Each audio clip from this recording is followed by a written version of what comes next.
Hello,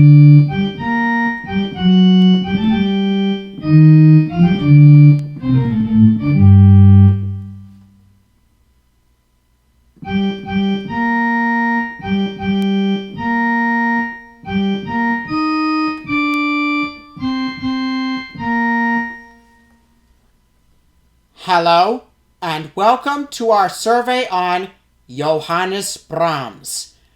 I'm your host, Tristan Andrew. Did you know that Brahms is a composer for two holidays, Halloween and Christmas? I bet this comes as a surprise. Let me explain. Johannes Brahms is sometimes grouped with Johann Sebastian Bach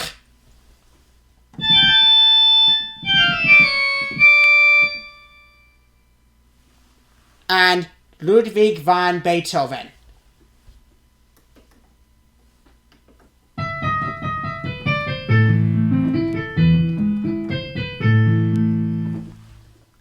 As one of the 3 B's of music, a comment originally made by the 19th century conductor Hans von Bülow that probably best represents both public and professional perceptions. Brahms composed for symphony orchestra, chamber ensembles, piano, organ, voice, and chorus. A virtuoso pianist, he premiered many of his own works. He worked with the leading performers of his time, including the pianist Clara Schumann and the violinist Joseph Joachim. The 3 were close friends. Many of his works have become staples of the modern concert repertoire. Brahms has been considered both a traditionalist and an innovator by his contemporaries and by later writers. His music is rooted in the structures and compositional techniques of the classical masters, but embedded within those structures are deeply romantic motifs.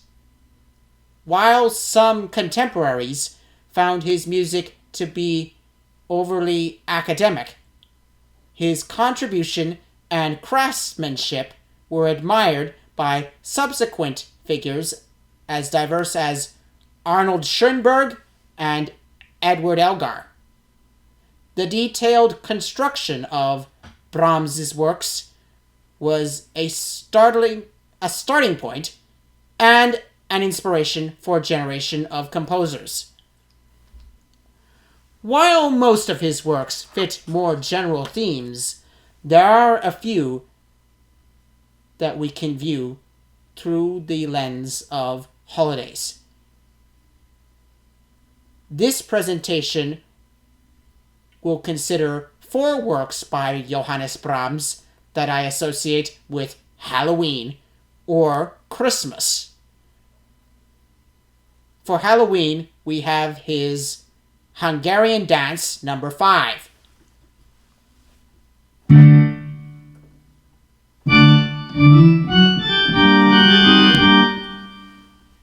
For Advent, we have the Chorale Prelude on Es ist ein Rose Entsprungen.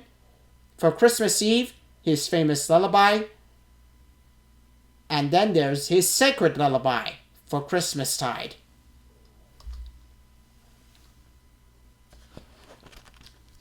Brahms's nod to musical nationalism gives us our first holiday work from his Hungarian Dances. The Hungarian Dances are a set of lively dance tunes completed in 1879. While Brahms himself was German, he felt no discomfort with the musical nationalist rebellion against universal music, the style that had been largely defined by Germanic composers, such as Beethoven and his successors. Brahms quite willingly adopted folk music into his own art music. Brahms used what he thought was Hungarian gypsy melodies and styles in fashioning these colorful pieces. Books 1 and 2 seem to feature a greater reliance on folk material and flavors than the latter two. The dances are among his most popular works and were most profitable for him. Each dance was arranged for a wide variety of instruments and ensembles. The New Grove Dictionary of Music speculates that Brahms's contact with Hungarian and gypsy folk music as a teenager led to his lifelong fascination with the irregular rhythms, triplet figures, and the use of rubato in his composition.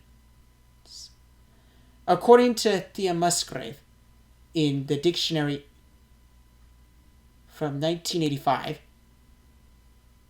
only one composer rivals him in the advanced nature of his rhythmic thinking, and that is Igor Stravinsky.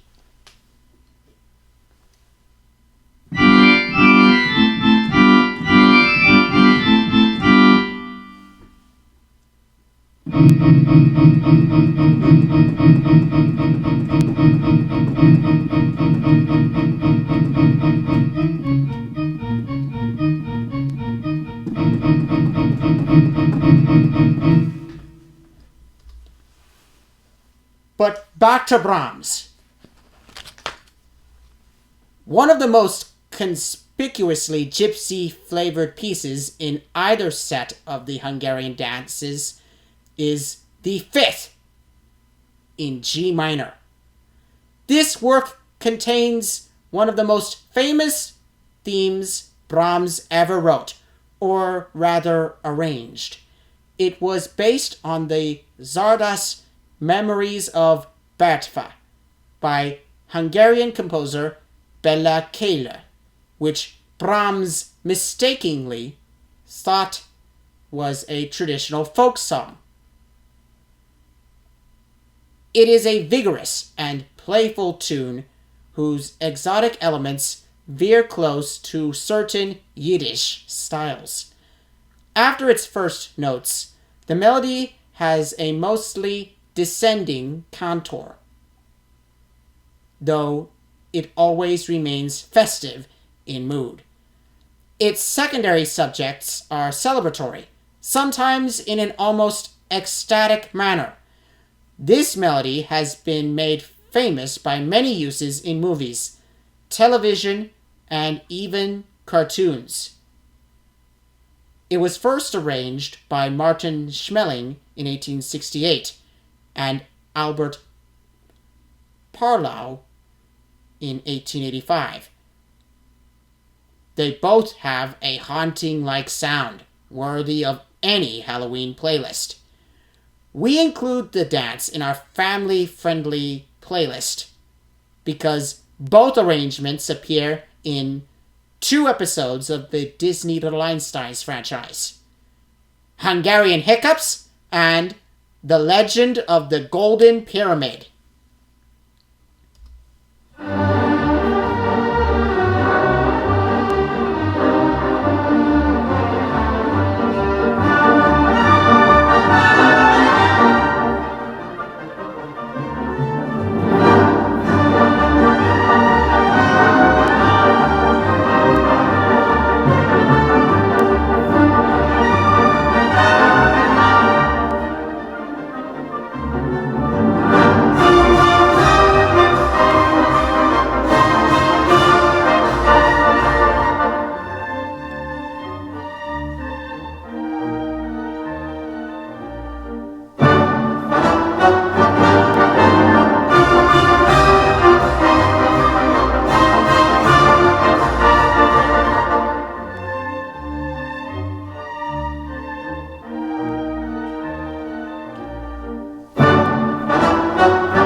But Christmas has the better claim on Brahms. Brahms' vocal and choral music occasionally touches on Christmas themes, including some of the Marienlieder and folk song settings. Examples include a thick and thorny Advent motet, O Savior, Rend the Heavens Wide, a lovely early setting of Ave Maria, and the White Dove, a simple Marian text set to a German folk song. This Christmas playlist includes Brahms's Chorale Prelude on Es ist ein Entsprungen and 2 Christmas lullabies. Let me show you. Some of the best known Christmas music for Advent with Germanic roots are carols. Es ist ein Rosensprungen. Literally, a rose has sprung up, is a Christmas carol and Marian hymn of German origin. It is most commonly translated in English as Lo, how a rose blooming, and is sometimes known as a spotless rose. The rose in the text is a symbolic reference to the Virgin Mary, a rose springing from the tree of Jesse. Because of its prophetic theme, the song is popular during the Christian season of Advent. The use of a rose as symbolism suggests an awareness of the natural world and its connection to a coherent religious life. The hymn's roots are anonymous and predate the 17th century. It first appeared in print in 1599 and has since been published with a varying number of verses and translations. It is usually sung to a melody which was harmonized by German composer Michael Praetorius in 1609 during the late Renaissance.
In 1896, Brahms used the tune as the base for a chorale prelude for organ, one of his 11 chorale preludes, opus 122, later transcribed for orchestra by Erich Leinsdorf.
The song's popularity endures today. It has been recorded by modern artists such as Mannheim Steamroller and Sting, and it has appeared in a variety of feature film soundtracks, including Love Story from 1970 and The Time Traveler's Wife from 2009.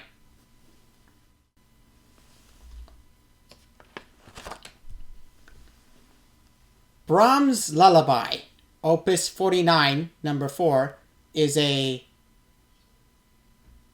Lied, that's German for song, for voice and piano, which was first published in 1868.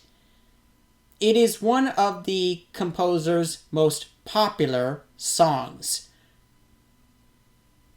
Brahms based the music of his lullaby partially on Sich Anderst, a duet by Alexander Baumann, published in the 1840s.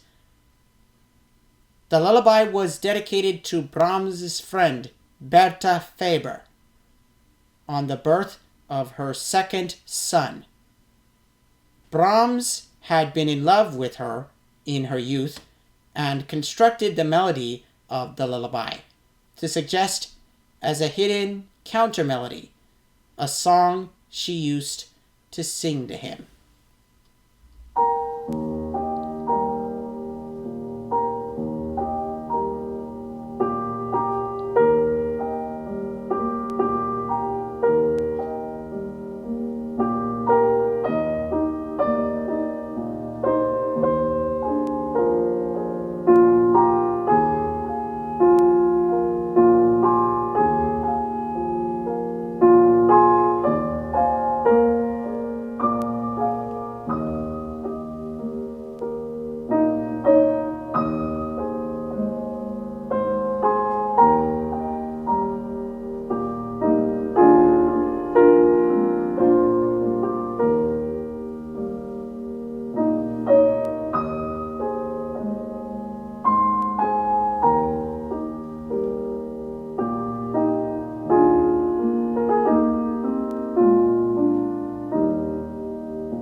The lullaby was first performed in public in December 1869 in Vienna by Louis Dostmann, a singer, and Clara Schumann on piano.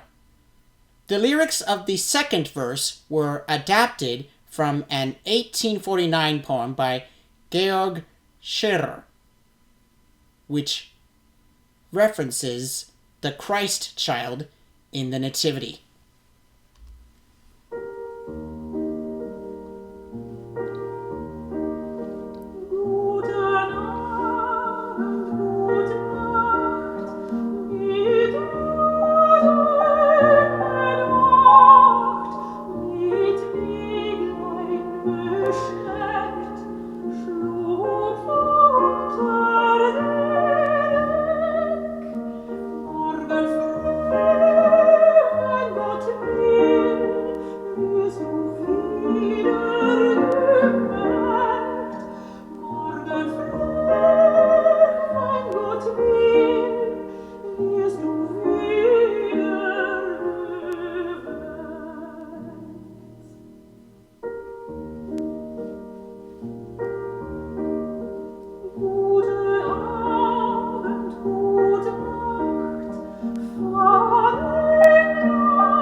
But perhaps the most notable of Brahms's Christmas works is the gentle, lyrical, sacred lullaby, Opus 91, number 2, which is one of two songs published in 1884, in part as a futile attempt to reconcile the troubled marriage of Joseph and Amalie Joachim. The violinist, one of Brahms's oldest friends, and his wife, a talented mezzo-soprano, had become irreparably estranged since 1880. While Amalie did perform the songs, it was never with Joseph as a violist. Despite the sad provenance of the work, it is still a lovely addition to the Christmas playlist. The two songs for alto and viola and piano, Opus 91, are unique in Johannes Brahms' output and are his only example of vocal chamber music. The second song originated in 1864 with Happier Times, when the Joachims were expecting their first child, who was named after Brahms.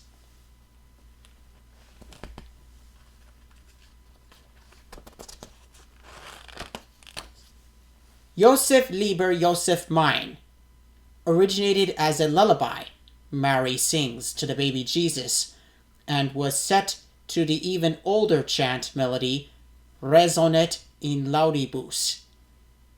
Brahms then used the hymn tune as the basis for a song setting Geibel's translation of Lope de Vega's 16th century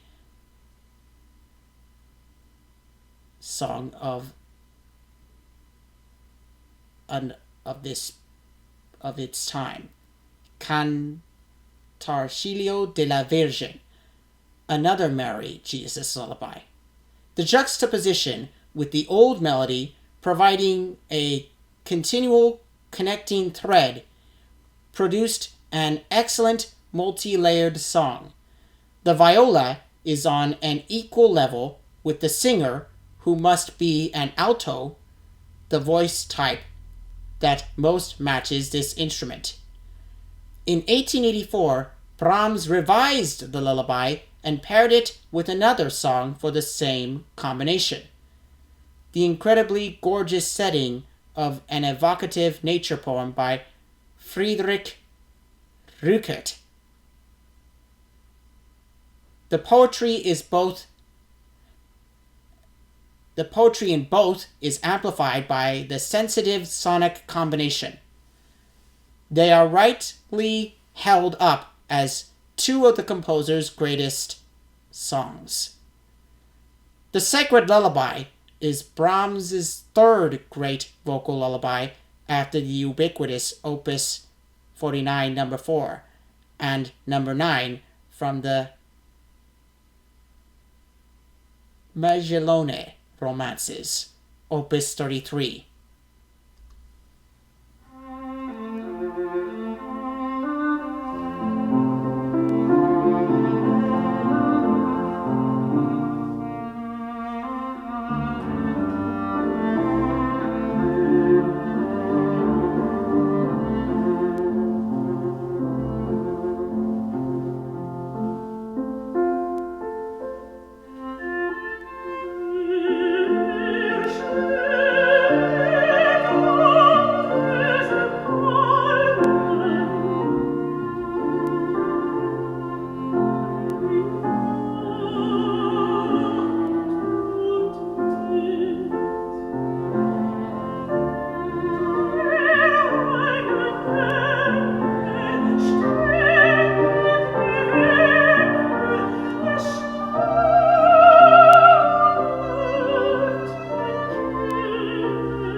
While Brahms's music goes in and out of favor, his influence remains important. Brahms looked both backward and forward.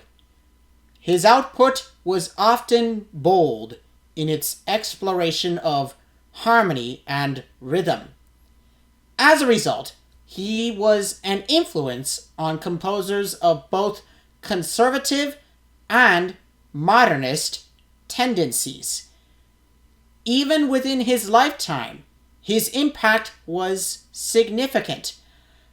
Antonin Dvorak, who received substantial assistance from Brahms, deeply admired his music and was influenced by it in several works such as the Seventh Symphony in D minor and the F minor piano trio.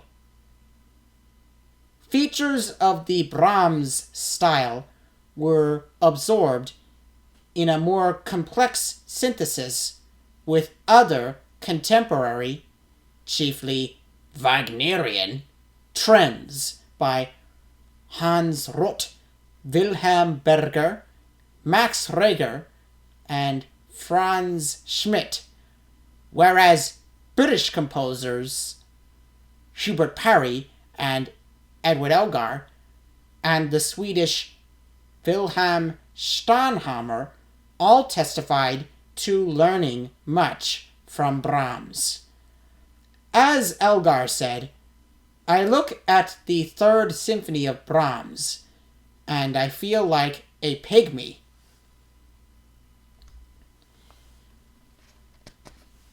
In his later years, Johannes Brahms looked like a veritable Santa Claus.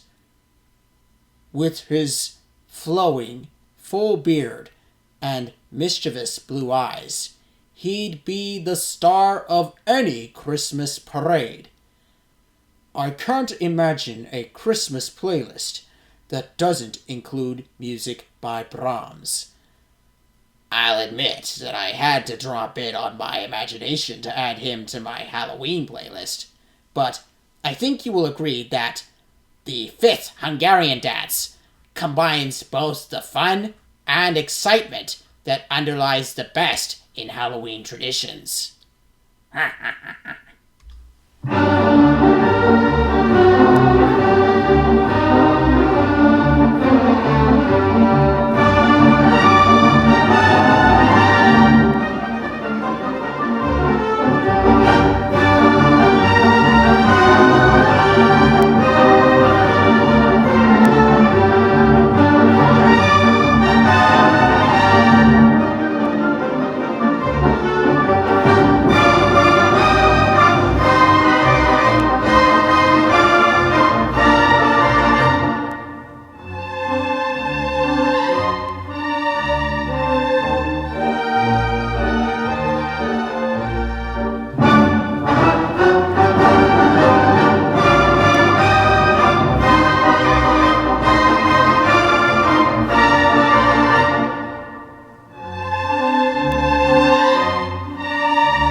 thank you for your support of my continuing exploration of art music through a holiday perspective.